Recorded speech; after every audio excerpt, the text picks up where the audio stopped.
On the 10th of September, Sri Lanka co-group comprising Canada, Malawi, Montenegro, North Macedonia and the United Kingdom tabled a resolution at the 60th session of the United Nations Human Rights Council urging Sri Lanka to take concrete steps toward reconciliation and the protection of human rights. On the 1st of October 2025, a coalition of 30 countries including Albania, Austria, Canada, Costa Rica, Croatia, Estonia, Germany, Iceland, Ireland, Italy, Latvia, Liechtenstein, Luxembourg, Malawi, Malta, Montenegro, the Kingdom of Netherlands, New Zealand, North Macedonia, Norway, Portugal, Romania, Slovakia, Slovenia, Spain, Switzerland and the United Kingdom jointly presented a revised draft resolution at the United Nations focused on promoting reconciliation, accountability and human rights in Sri Lanka. The resolution calls on the Sri Lankan government to fulfill its commitments to devolve political authority, emphasizing that it is essential for national reconciliation and the full enjoyment of human rights by all citizens. It urges the government to respect local governance by facilitating elections for provincial councils and ensuring these councils, particularly those in the northern and eastern regions, operate effectively in line with the 13th Amendment to Sri Lanka's constitution. Significant attention is drawn to the need for prompt, thorough and impartial investigations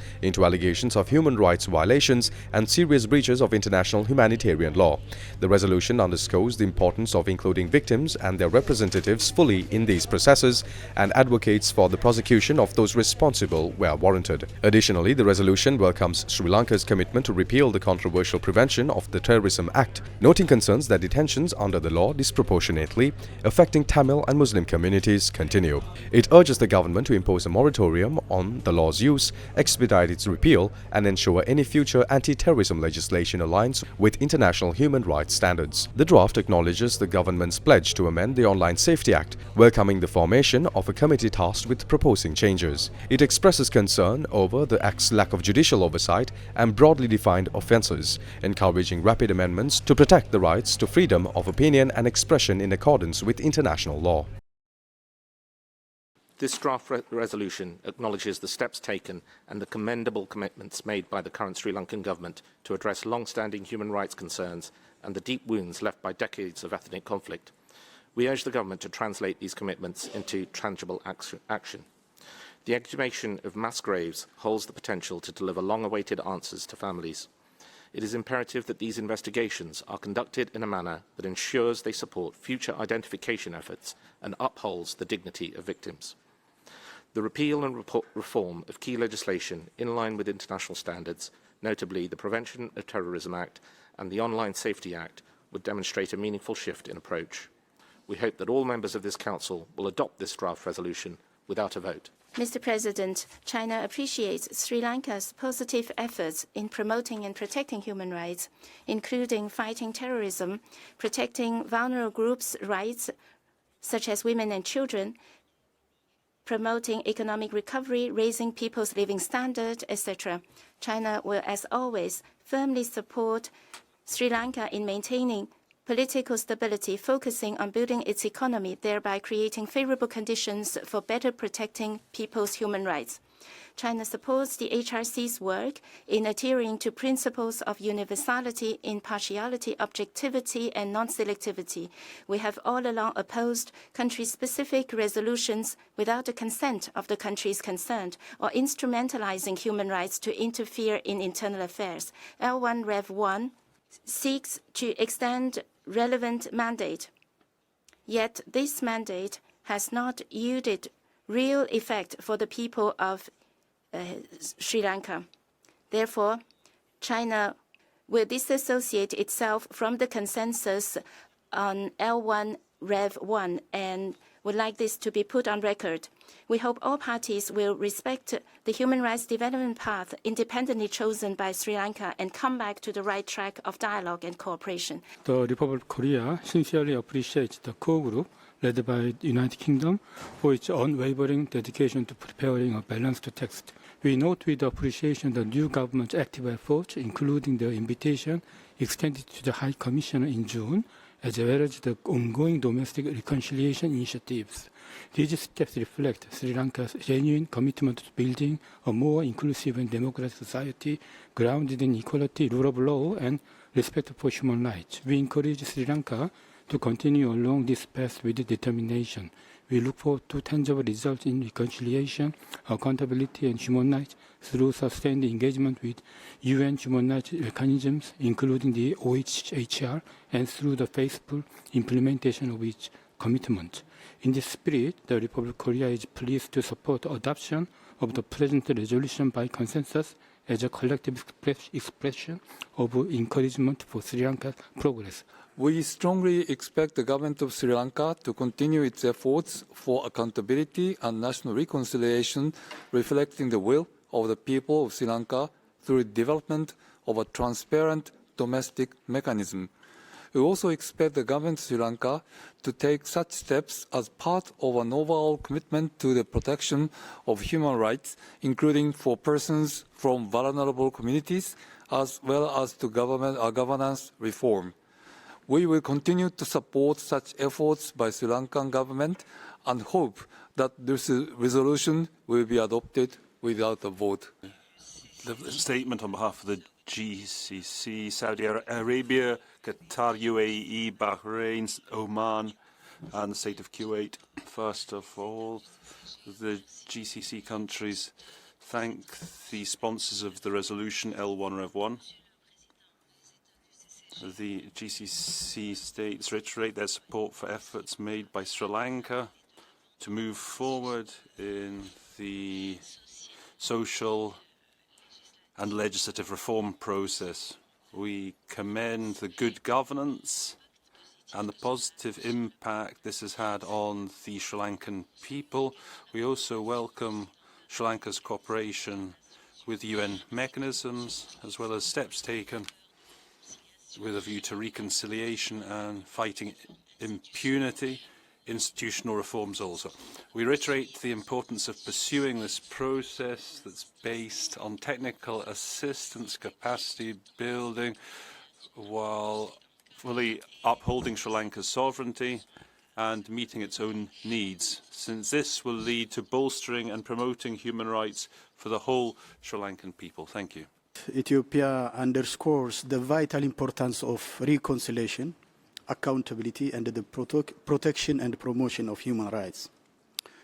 However, we firmly believe that these objectives must be pursued through constructive dialogue, mutual respect, and in full conformity with the principles of national sovereignty and non-interference in the internal affairs of a state. We reiterate our principled position in support of transitional justice processes that are inclusive, locally driven, and responsive to the unique historical, cultural, and political circumstances of each country. In this regard, Ethiopia remains concerned about the continued extension of external evidence-gathering mechanisms established without the consent of the state concerned. We welcome the renewal of the mandate and would like to thank the core group for its considered and constructive draft. We recognize also the importance many stakeholders have attached to the OHCHR Sri Lanka Accountability Project. We would like to keep engaging with Sri Lanka's government on how the project can best support them and vice versa. The EU stands ready to continue its support to Sri Lanka on this path, underlining that justice and accountability are essential for lasting reconciliation and sustainable peace.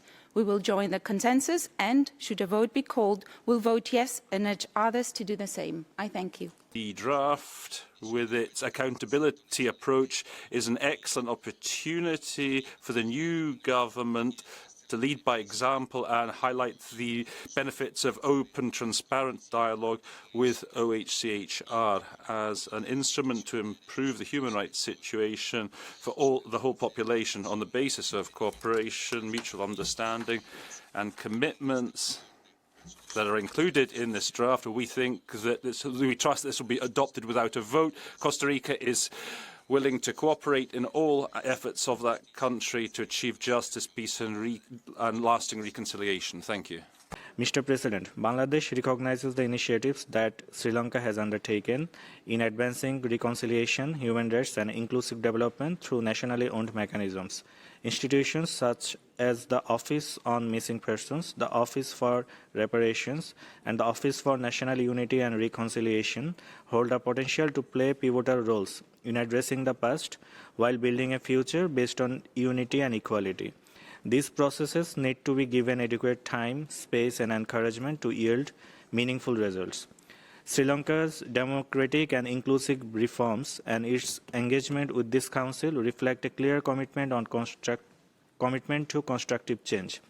As a fellow member of the Global South and a close neighbor from South Asia, Bangladesh encourages the international community to accompany Sri Lanka on this journey with empathy and understanding. In conclusion, we urge that the Human Rights Council continue to engage Sri Lanka through cooperation and dialogue, respecting the country's ownership of its reconciliation and human rights processes. The Maldives is confident that the Sri Lankan government will further strengthen its engagement with the Council through constructive dialogue and actions to address the issues in an effective manner. Maldives therefore remains committed to the traditionally close relationship between the Maldives and Sri Lanka and extend its support and solidarity with Sri Lanka in implementing human rights issues.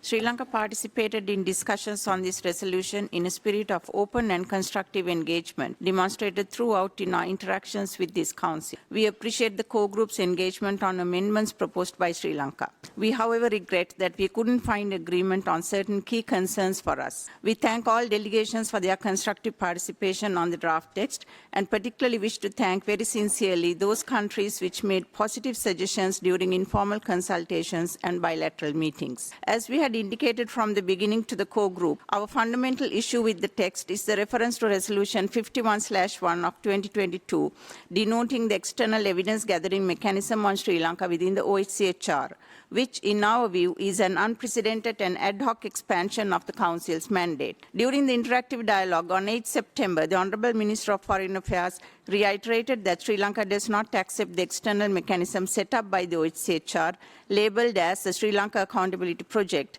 at a time when the government is continuing to strengthen domestic institutions based on its genuine commitment to reconciliation and human rights in the interests of our own people. These processes include strengthening the independent officers on missing persons and reparations and the Office for National Unity and Reconciliation, as well as the operationalization of a Truth and Reconciliation Commission and an independent public prosecutor's office. Sri Lanka, as well as many other countries, have repeatedly questioned the credibility and transparency of how this project within the OHCHR was set up, its work, and the budget allocated to it. After 4 years of its existence, this Council is yet to see any benefits of this project for the people of Sri Lanka. This is clearly evident from the contents of the High Commissioner's report as well. The extension of its mandate will only serve the interests of elements with vested interests seeking to create divisions and polarize the communities in Sri Lanka, and will be counterproductive to the government's efforts. Mr. President, we firmly believe that genuine nationally owned processes are best placed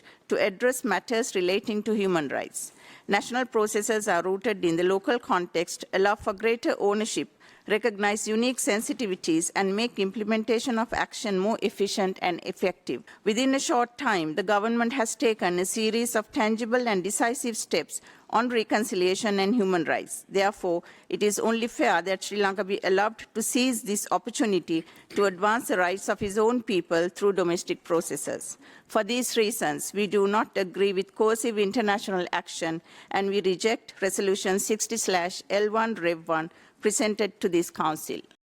We must respect the legitimate right of that nation to tackle in a sovereign fashion their own internal affairs without interference or external pressure.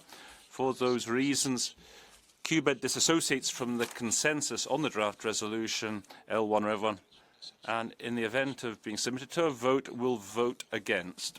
Thank you. I don't see any other delegation asking for the floor. Is there a request for a vote? I see none. May I take it that draft proposal L1 Ref 1 may be adopted without a vote? It is so decided. Thank you very much.